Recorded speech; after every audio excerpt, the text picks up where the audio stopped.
புதுச்சேரி சபாநாயகர் செல்வம் மீது நம்பிக்கையில்லா தீர்மானம் கோரி சட்டமன்ற செயலரிடம் சுயேட்சை சட்டமன்ற உறுப்பினர் நேரு கடிதம் அளித்ததால் பரபரப்பு ஏற்பட்டுள்ளது. அந்த கடிதத்தில் சட்ட விதிமுறைகள் மீறி சபாநாயகர் செல்வம் செயல்படுவதால் வரும் சட்டமன்ற கூட்டத்தொடரில் அவர் மீது நம்பிக்கையில்லா தீர்மானத்தை கொண்டுவர வேண்டும் என அந்த கடிதத்தில் குறிப்பிடப்பட்டுள்ளது. எதிர்க்கட்சிகள் ஓரணியில் திரள வேண்டும் எனவும் அவர் அழைப்பு விடுத்துள்ளார். இன்னைக்கு ஒரு 2 நாளைக்கு முன்னாடி கூட பார்த்தீங்கன்னாக்கா ஒரு கமிட்டி கூட்டத்தை இவர் தலைமை நடத்துறாரு.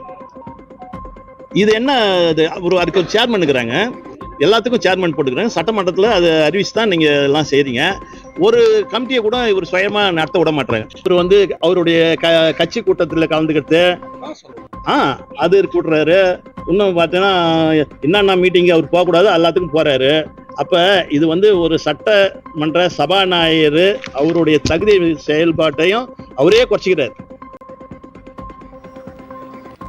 இதுகுறித்து கருத்து தெரிவித்துள்ள சபாநாயகர் செல்வம், பொது கணக்கு குழுவில் இருந்து நீக்கப்பட்டதால் தனிப்பட்ட காழ்ப்புணர்ச்சி காரணமாக சட்டமன்ற உறுப்பினர் நேரு நம்பிக்கையில்லா தீர்மானம் கோரி கடிதம் கொடுத்துள்ளதாக தெரிவித்துள்ளார். அவரை நீக்க சபாநாயகர் கொடுக்க அதிகாரத்துக்கு உட்பட்டு என்னுடைய அதிகார வரம்பிற்கு உட்பட்ட அனைத்தும் நான் போட்டேன்னா அது சட்ட விதிக்கு உட்பட்டு தான் இருக்கும். சட்ட விதிக்கு உட்படாத யாரையும் நீக்க முடியாது. வேணா கோர்ட்டுக்கு போய் பார்க்கட்டும்.